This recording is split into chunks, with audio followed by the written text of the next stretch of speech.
La première, 9h, 10h, l'histoire continue. Bertrand Haine, Hélène Maquet.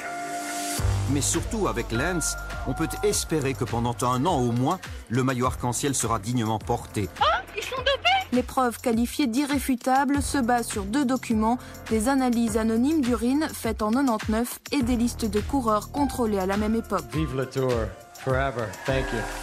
Un mensonge répété 1000 fois devient une vérité. La phrase est de Joseph Goebbels, maître nazi de la propagande. Mais parfois, heureusement, il arrive que la vérité triomphe, même après des milliers de mensonges. Lance Armstrong, grande star du cyclisme, a menti des milliers de fois, mais ces mensonges ne sont pas devenus une vérité pour autant. Car des journalistes et des enquêteurs ont mis à jour un système de dopage le plus sophistiqué de l'histoire du sport. Histoire d'une escroquerie mondiale qui a pour toujours marqué l'histoire du cyclisme. La première, L'histoire continue.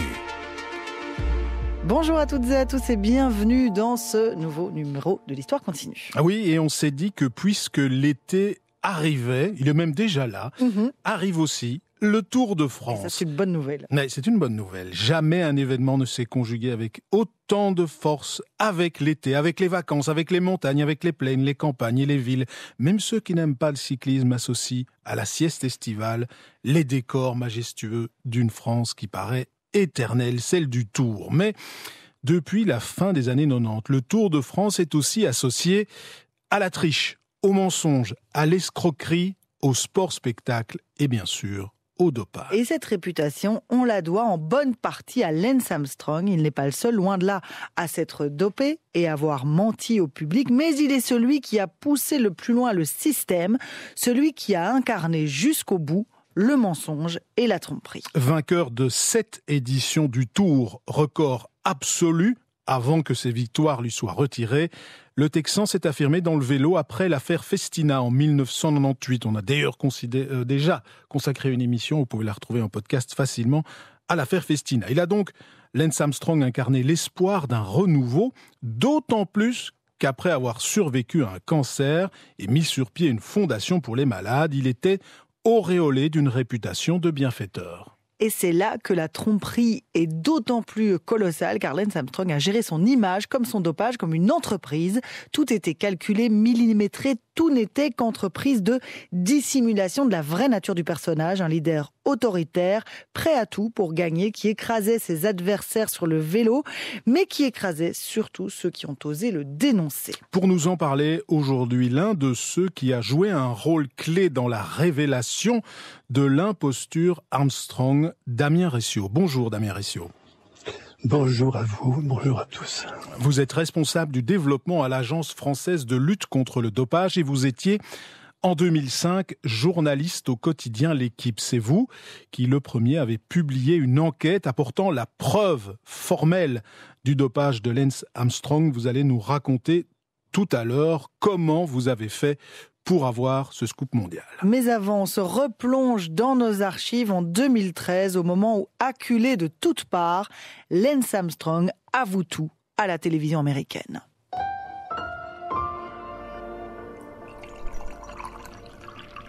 The speed and the acceleration of Lance Armstrong. Attaque de Lance Armstrong. Janvier 2013, le décor est planté. Terrasse, je ne suis plus. Une chambre d'hôtel anonyme, une table basse où trône un verre d'eau. Armstrong y va, et que fait Ulrich? Des tentures qui empêchent la surexposition de la scène. So here we are in Austin, Texas. A few days ago, you Rien ici n'a été laissé au hasard. Face à face, à quelques centimètres de distance, Lance Armstrong, costume sobre, sans cravate, détendu, mais pas trop. And I'll answer the questions directly, honestly and candidly. Il fait face à Oprah Winfrey. La présentatrice, en robe bleue dragée, tient un petit carnet sur ses genoux. Those are your words. Those are my words. When we first met, a week ago, L'interview du septuple vainqueur du Tour de France est très attendue. conditions on this interview and that this would be an open field. I think that's best for both of us. Des fuites savamment orchestrées depuis des semaines ont laissé entendre qu'il avait quelque chose à avouer. Et en effet, Armstrong va avouer. Avez-vous pris des substances interdites pour améliorer vos performances? Oui ou non, est-ce que l'une de ces substances interdites était de l'EPO? Avez-vous eu recours au dopage sanguin ou utilisé des transfusions sanguines pour améliorer vos performances? Avez-vous utilisé d'autres substances interdites comme de la testostérone, de la cortisone ou des hormones de croissance? Oui ou non, sur vos 7 victoires du Tour de France, avez-vous eu recours à des substances interdites ou du dopage sanguin?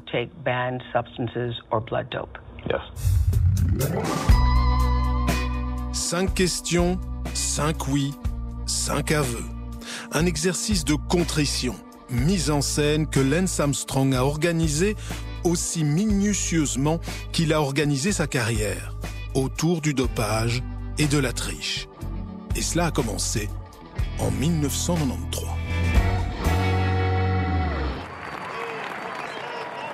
L'arrivée est pratiquement en vue. Les derniers hectomètres de notre fouillard seront tout à fait extraordinaires. Une véritable parade. Mais vous allez voir, Armstrong ne tire en fait aucune vanité de son succès. Non, cet ancien nageur et triathlète exprime tout simplement un bonheur immense. Armstrong, un champion sans réplique, mais surtout avec Lance, on peut espérer que pendant un an au moins, le maillot arc-en-ciel sera dignement porté.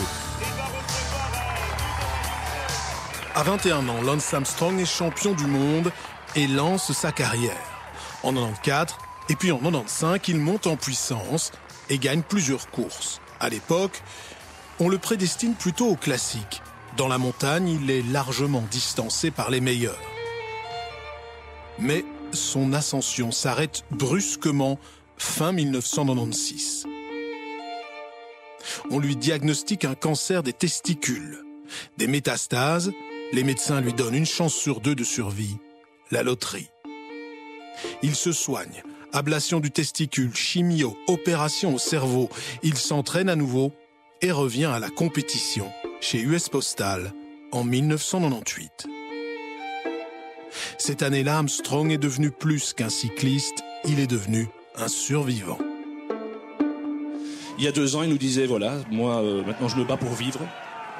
Il annonçait qu'il était atteint d'un cancer, un cancer du testicule. Il a subi beaucoup de chimiothérapie.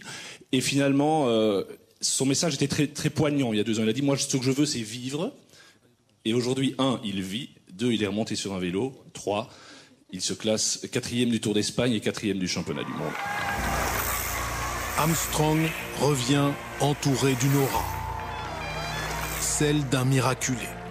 Et après l'affaire Festina en 1998 qui a éclaboussé le Tour, le cyclisme a justement besoin d'un miracle. Il aura lieu en 1999.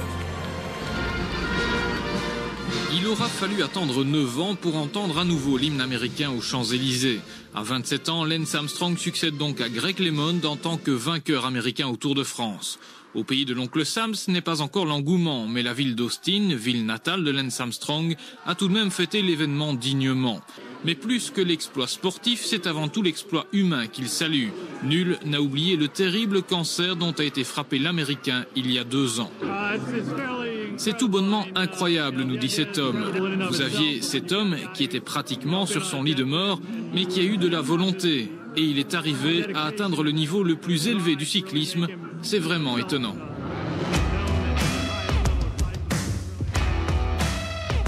Un premier Tour de France qu'il gagne avec son directeur sportif, le Belge Johan Brunel. À eux deux, ils imposent déjà une mainmise autoritaire sur le cyclisme.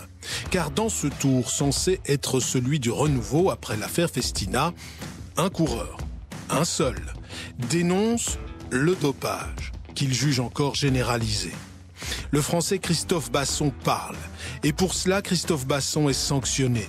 Lance Armstrong organise une omerta contre lui et le menace. Christophe Basson dénonce. Hier matin, je me suis fait engueuler au sein du peloton par presque une dizaine de coureurs parce que je parlais trop. Alors, il faut savoir si on veut faire changer les choses, si on ne veut pas les faire changer. Moi, je ne veux pas continuer dans un cyclisme dans les conditions dans lesquelles c'est actuellement. Pour moi, je dis qu'encore rien n'est arrangé, de toute façon, ça c'est clair. Mais ça, je l'ai toujours dit, mais je vois que maintenant, ça commence à un peu bouger dans le peloton. Mais le problème, c'est que jusqu'à maintenant, on m'a toujours dit de rien dire. On m'a toujours conseillé de me taire. Quelques jours plus tard, les menaces d'Armstrong et des autres finissent par épuiser moralement Christophe Basson.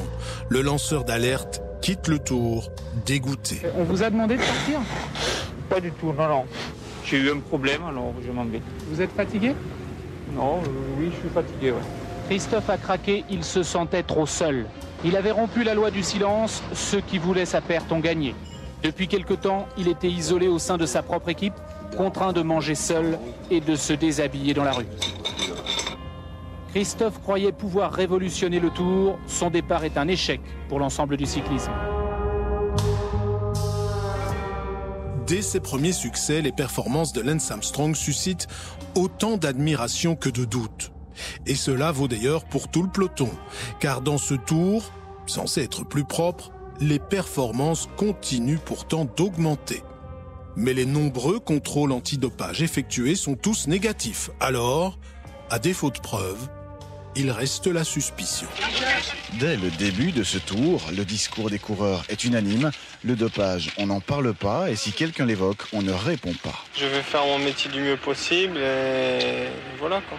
Oh, ils sont dopés ? Oui, d'après Willy Voet, en tous les cas l'ancien soigneur de Virenque, les coureurs qui sont depuis plus de 5 ans dans le peloton sont à 90% dopés et ils ne peuvent arrêter le traitement sous peine d'être largués. C'est presque impossible, c'est presque dire à un fumeur qui fume un paquet de cigarettes par jour d'arrêter le lendemain, c'est presque impossible. Alors franchement, de qui se moque-t-on ? Problème, le principal produit dopant, l'EPO, qui augmente le taux d'oxygène dans le sang, est encore à ce moment-là quasiment indétectable. Après le Tour 1999, Armstrong ne s'arrête plus. Presque à chaque fois le même scénario. Lance Armstrong, entraîné par ses coéquipiers de l'US Postal, mène un train d'enfer en montagne. Et puis, dans l'ascension finale, Armstrong s'envole et laisse sur place ses principaux adversaires. Comme en 2000, au Mont Ventoux. The speed of the acceleration of Lance Armstrong, and he's gone off after Pantani and Bottero, and they've got nothing left. En 2001, dans l'Alpe d'Huez. Attaque de Lance Armstrong qui vient de lâcher, peut-être irrémédiablement, Jan Ullrich. En 2002, à la Mongie. Accélération de Lance Armstrong qui attaque ici à gauche de l'écran. Heras ne suit plus, Bellocchi essaye de se mettre dans la roue du champion américain. En 2003, à l'Uzardiden. Attaque de maillot, Armstrong y va, et que fait Ullrich? Ullrich n'y va pas. Ullrich n'y va pas. Leader, autoritaire et incontesté. Il bat ses principaux adversaires, Zoulet, Ullrich, Bellocchi, Vinokourov, Basso, sans bavure, et entre dans le club fermé des coureurs qui ont remporté 5 fois le Tour de France. En 2004, Armstrong veut devenir le premier à empocher une 6e tunique. C'est l'objectif de sa vie, une envie de vaincre qu'il lie encore et toujours à son expérience du cancer. Avoir le cancer n'est pas une affaire d'un jour, c'est l'affaire de toute une vie. C'est encore une partie de ma vie. Je peux retomber malade demain et tout peut recommencer. Ce n'est pas comme si j'avais vaincu le cancer et puis c'est fini, on n'y pense plus. Je dois y penser. Dès lors, chaque jour qui passe est une victoire. Mais je dois encore raisonner ainsi pendant 15 ans. En fait, pour toujours. Pourtant, c'est cette année-là, en 2004, que va sortir un livre qui va commencer à tout changer. 2 journalistes, le français Pierre Ballester et le britannique David Walsh, publient LA Confidential. Sur base de plusieurs témoignages, dont une ancienne masseuse, ils dénoncent un système organisé de dopage, notamment à l'EPO, autour d'Armstrong. Un système couvert par son équipe et couvert, selon les auteurs, par les organisateurs du Tour et même par l'UCI, l'Union cycliste internationale. Je l'ai fait parce que dans le journalisme de sport, j'ai privilégié le terme de journalisme au terme de sport. Parce que je voulais défendre le sport, non pas le protéger, parce que le verre est déjà dans le fruit. Le Tour de France tel qu'on le connaît, tel que les gens, les cadras, les quinquas et plus le connaissent, c'est que ce Tour de France-là, il est mort. L'aspect sportif du Tour de France est mort. Il n'est plus crédible. Il n'y a plus de crédibilité. Et là, on cumule les faits. La plupart des vainqueurs, la plupart des podiums qui sont bouffés par le dopage. Des témoignages, un faisceau d'indices, mais toujours pas de preuves formelles. La défense d'Armstrong est toujours la même. Je suis l'un des sportifs les plus contrôlés au monde et je n'ai jamais été contrôlé positif. Le reste, ce sont pour lui des rumeurs. Pour moi, quand on lance de graves accusations, on doit fournir des preuves en béton.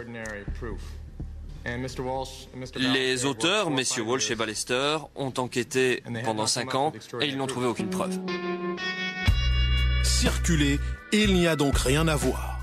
Dans la foulée, Lance Armstrong gagne encore le Tour en 2004 et en 2005. 7 tuniques jaunes. L'Américain entre dans l'histoire.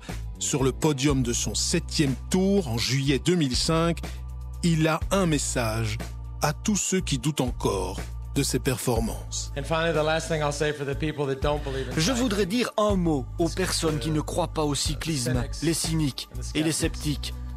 Je suis désolé pour vous, je suis désolé que vous ne sachiez voir grand. Je suis désolé que vous ne croyez pas au miracle, mais c'est une course magnifique, c'est un grand sport. Vous pouvez croire en ces athlètes, vous pouvez croire en ces personnes. Je suis un fan du Tour de France depuis des années et il n'y a pas de secret, c'est un sport dur, il faut travailler dur pour réussir. Vive le Tour, forever, thank you.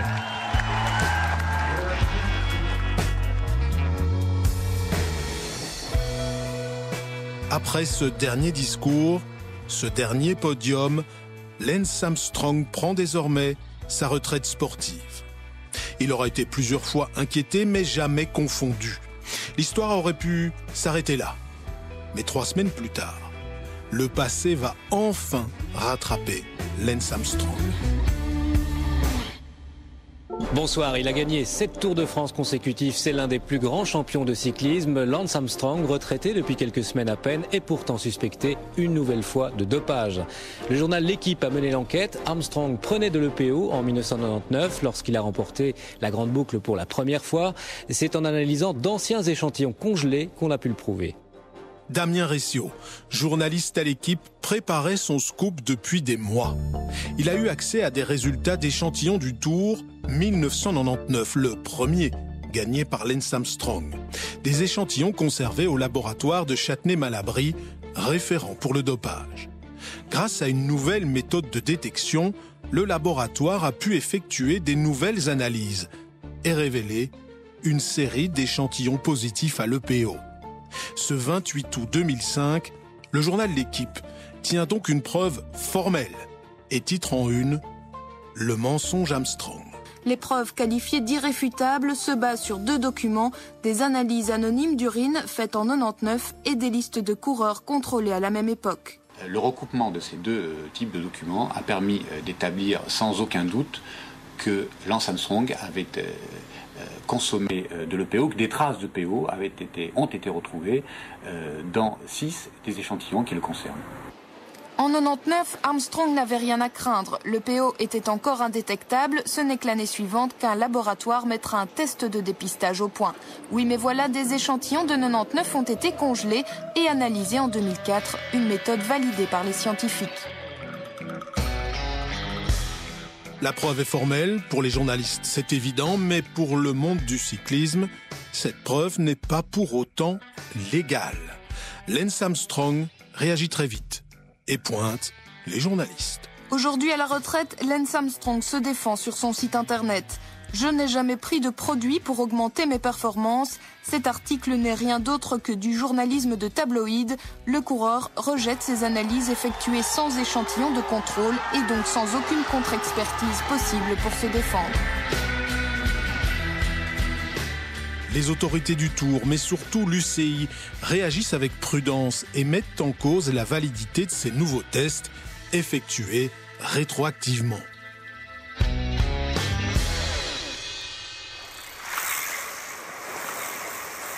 Lance Armstrong, piqué au vif, décide même de revenir sur le Tour, en 2009 et en 2010.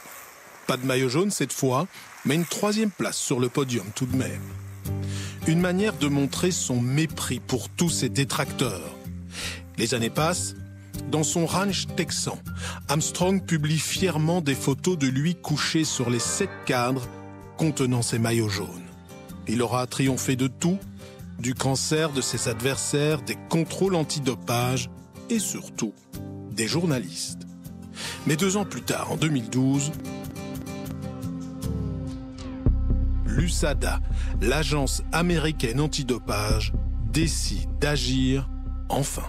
Le document est accablant. Lance Armstrong et son entourage sont accusés d'avoir eu recours de façon systématique à des administrations d'EPO et des transfusions sanguines, mais aussi d'avoir mis en place des stratégies pour éviter les contrôles antidopage. Au cœur de ce programme de dopage, il y a un homme, Johan Breunel, le directeur sportif de Radio Shack, à l'époque l'homme fort de l'US Postal. L'agence américaine antidopage publie un rapport de 1000 pages, regroupant des dizaines de preuves et de témoignages de dopage entre 1996 et 2005. Elle met au jour ce qu'elle appelle le système de dopage le plus sophistiqué de l'histoire du sport. Elle reprend les éléments révélés par l'équipe, elle apporte des témoignages d'anciens coéquipiers de Lance Armstrong, des témoignages qui pointent le rôle de l'UCI pour couvrir Armstrong. Le rapport de l'USADA affirme que l'Américain avait fait l'objet d'un contrôle positif à l'EPO en juin 2001 sur le Tour de Suisse qu'il remporte. À l'époque, le résultat n'est pas rendu public. Armstrong explique à Hamilton et à Landis, ici à l'image, comment il s'est tiré d'affaire. Il m'a dit que lui et Breunel étaient allés voir l'Union cycliste internationale et avaient passé un accord financier. Comme à son habitude, Lance Armstrong va nier, dénigrer ceux qui le mettent en cause. Mais cette fois, ce ne sont pas des journalistes, mais une autorité sportive habilitée à prendre des sanctions. Lance Armstrong hésite, puis renonce à se défendre. L'agence lui retire alors tous ses titres. L'Union cycliste internationale suit. Armstrong est donc officiellement défait. Pour tenter de sauver ce qui peut l'être, il tente alors de redorer son image. Lance Armstrong entame une tournée de contrition et d'aveux, mais son nom reste associé à la plus grande escroquerie de l'histoire du sport.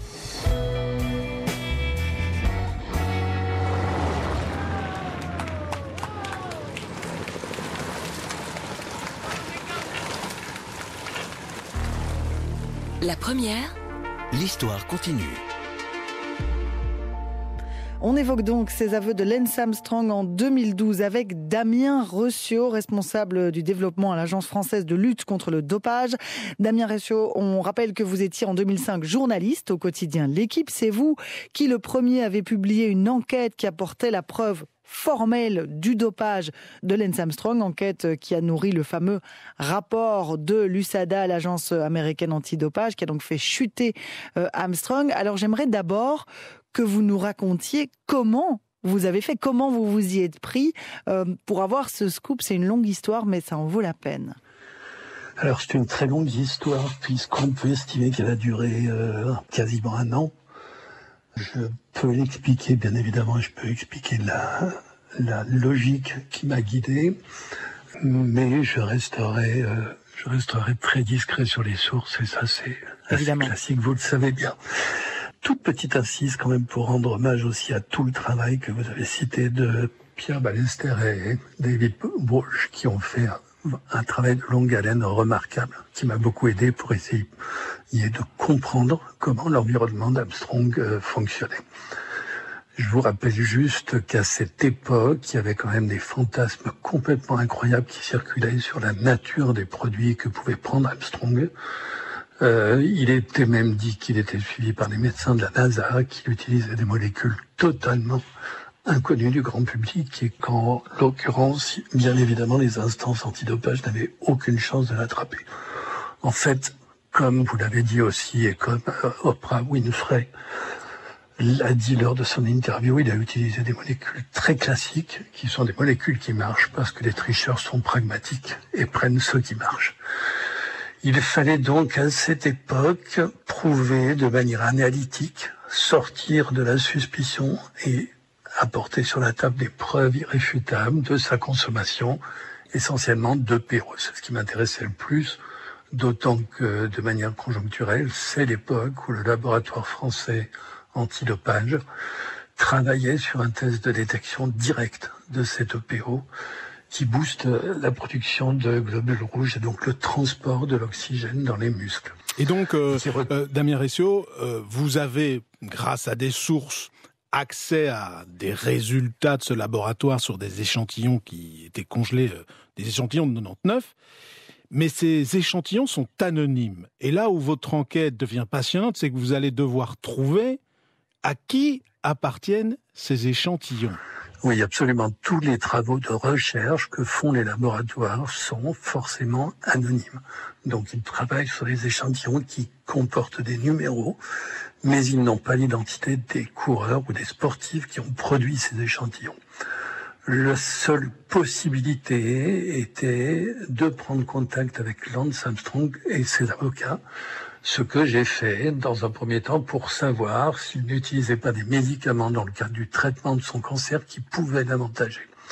Et ensuite a germé dans mon esprit l'idée que, en obtenant accès aux procès-verbaux, c'est-à-dire les papiers que signe Lance Armstrong après le contrôle, je pourrais faire le rapprochement entre les coureurs qui ont été contrôlés positifs et donc qui apparaissent comme tels sur les résultats du laboratoire et les échantillons qui contiennent de l'EPO. Et Armstrong va vous donner accès, vous allez réussir à convaincre son entourage de vous donner accès à ces procès-verbaux, ce qui est quand même incroyable, mais parce qu'en fait, lui, il se dit je vais être blanchi de cette histoire de médicaments contre le cancer, je vais pouvoir prouver que c'est pas vrai, quoi, en fait. Je pense que quand on doit essayer de confondre quelqu'un comme Lance Armstrong, on ne peut pas réussir si on est totalement angélique du début à la fin. En revanche, il faut respecter l'éthique et la déontologie des journalistes. Donc, bien évidemment que j'ai bluffé et que Armstrong et ses avocats ont pris la proposition qui était la mienne comme une possibilité de se blanchir aux yeux du grand public. Oui. Donc, vous avez à un moment donné ces éléments. Vous décidez de sortir avec l'équipe, on est en août 2005, donc on est après sa 7e victoire. À ce moment-là, vous vous dites qu'il va tomber, Lance Armstrong ? Pas forcément, parce que comme vous l'avez spécifié en début de votre émission, au niveau juridique, au niveau procédure, nous ne sommes pas dans le cadre d'un contrôle positif stricto sensu. Donc j'imagine que ça va être très compliqué au niveau légal, mais que si les instances du cyclisme ont la réelle volonté de confondre ceux qui trichent, il y aura des possibilités d'avancer. Oui. Vous avez reçu des menaces et des pressions au moment de cette enquête, Damien Ressio ? Aucune, absolument aucune, parce que déjà j'ai travaillé dans l'ombre absolue. Je n'ai jamais rencontré Lance Armstrong lui-même, ni son entourage, pour me préserver justement. Et j'ai avancé tranquillement de manière invisible, ce qui fait que il s'est strictement rien passé. Je m'étais préparé et mentalement et juridiquement à une attaque en règle de tous les avocats qui conseillaient et entouraient Armstrong. Il s'est absolument strictement rien passé. La première, l'histoire continue. On évoque donc dans cette émission les aveux de Lance Armstrong en 2012. Nous sommes avec Damien Ressio, responsable du développement à l'Agence française de lutte contre le dopage. On rappelle que vous étiez en 2005 journaliste au quotidien L'Équipe et que vous avez publié cette enquête qui apportait une preuve formelle du dopage de Lance Armstrong. Votre enquête, elle date de 2005.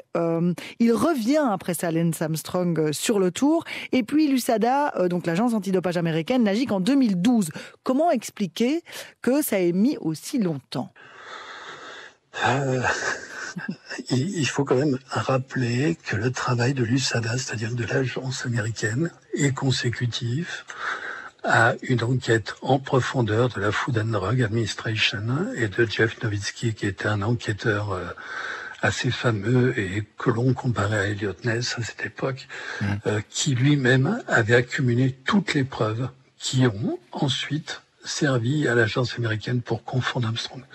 Donc le travail a été long, l'enquête judiciaire a été stoppée par un procureur californien, et là on s'est dit c'est terminé, parce qu'aux États-Unis tout le monde n'était pas non plus prêt pour aller jusqu'au bout, mais l'agence américaine s'est montrée suffisamment intelligente pour récupérer les preuves accumulées par la FDA et pour faire témoigner les 26 témoins qui, à charge, ont indiqué qu'Armstrong avait bien été dopé. Donc tout ça a été évidemment long, mais c'est à l'image aussi de la complexité du système qu'avait mis Armstrong, non pas au niveau des produits, mais au niveau des compromissions multiples. Notamment avec l'Union cycliste internationale qui, on peut le dire, a freiné, en tout cas a protégé Lance Armstrong pendant toute cette période, au moment où cette enquête de l'agence américaine antidopage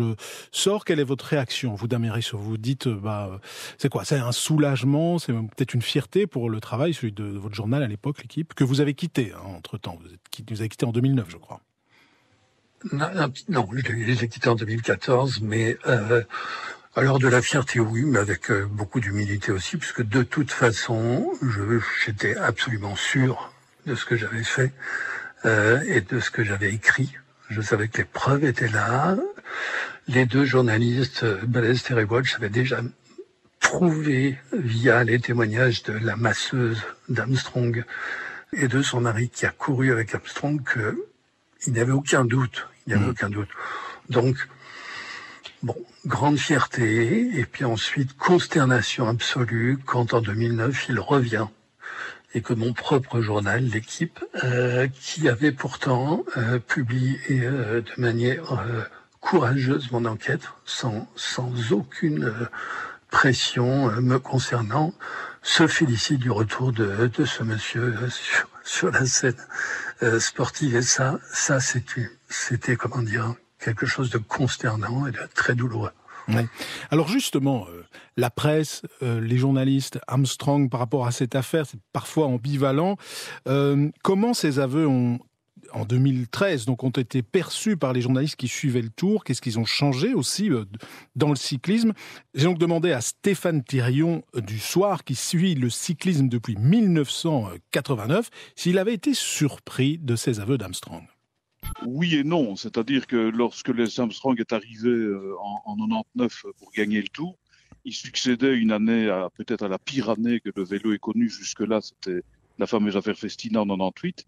Et quand il est arrivé en plus en rédemption d'un cancer, se disait waouh, voilà un nouveau cyclisme, voilà quelqu'un qui il y a 3 ans de là aurait pu mourir et qui gagne le Tour. Et puis au fur et à mesure du temps, on s'est rendu compte que l'équipe à laquelle il appartenait était finalement la même machine de guerre, entre guillemets, même si le mot est mal utilisé en ce moment, mais la même armée que cette fameuse équipe Festina qui était préparée, et donc préparée, ça veut dire dopée de A à Z. Et donc, quand les choses sont arrivées, et surtout après avoir déprécié la domination abusive, je dirais, d'Armstrong et aussi de ses équipiers, personne n'a été surpris.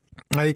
Ce qui marque dans cette histoire, c'est le temps qu'il faut pour qu'elle éclate. On est en 2012, au moment du rapport de l'agence américaine antidopage.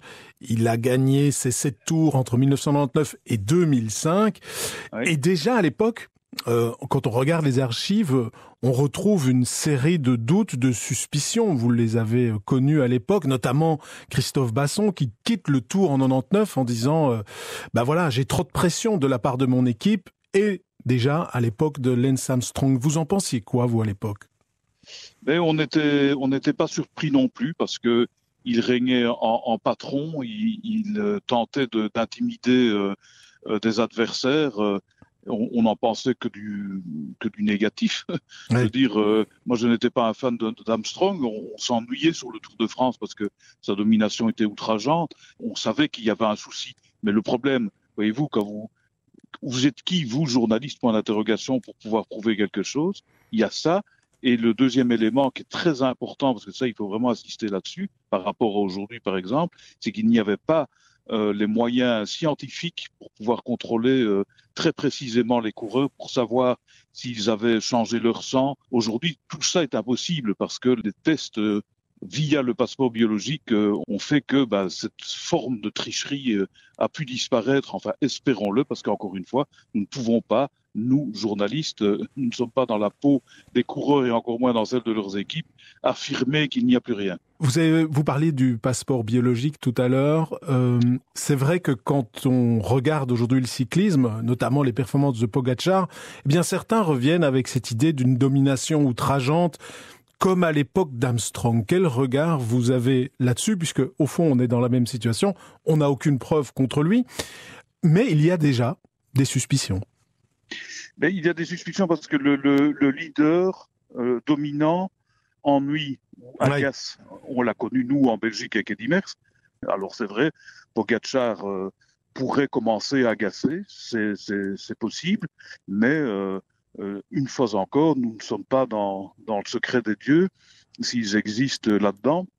Mais ce qui est sûr, c'est que d'un point de vue scientifique et médical, j'ai eu l'occasion d'ailleurs de discuter plusieurs fois avec des commissaires UCI qui sont en charge de l'antidopage, et pas que l'antidopage médical, mais aussi technologique, puisque maintenant on vérifie les vélos tous les matins et tous les soirs après l'étape.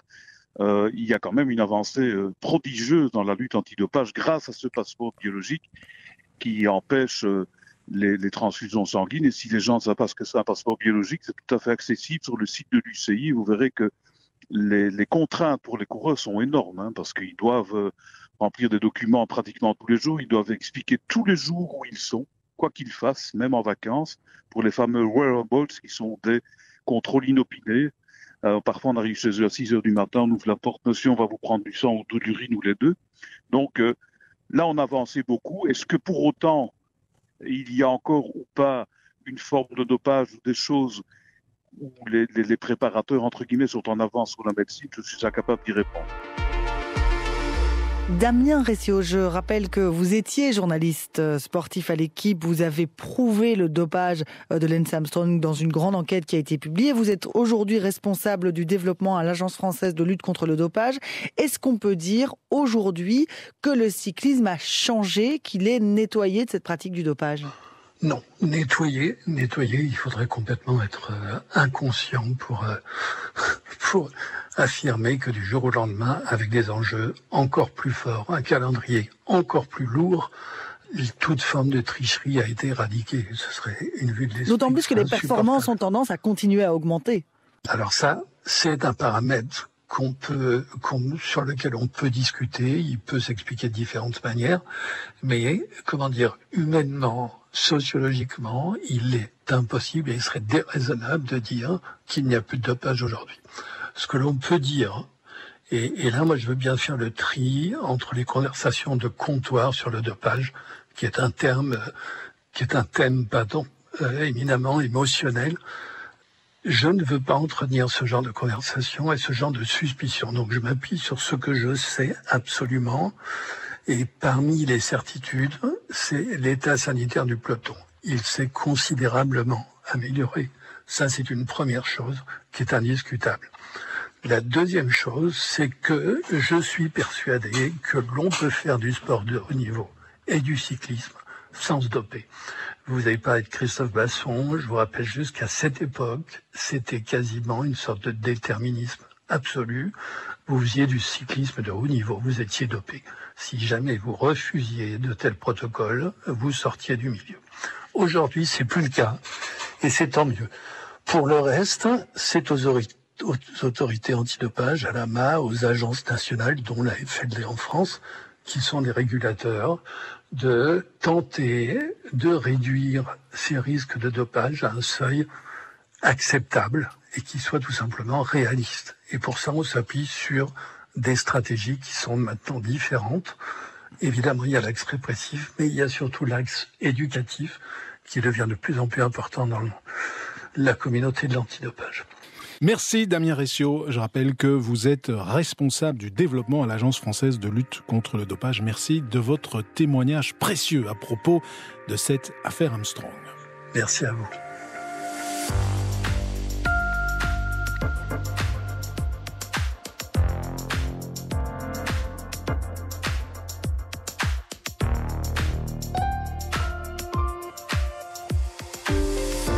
Raconter le passé pour éclairer le présent, c'est ce qu'on fait dans l'Histoire continue. Avec les archives de la Sonuma, une émission réalisée par Jonathan Remy, coordonnée et préparée par Émilie Malice.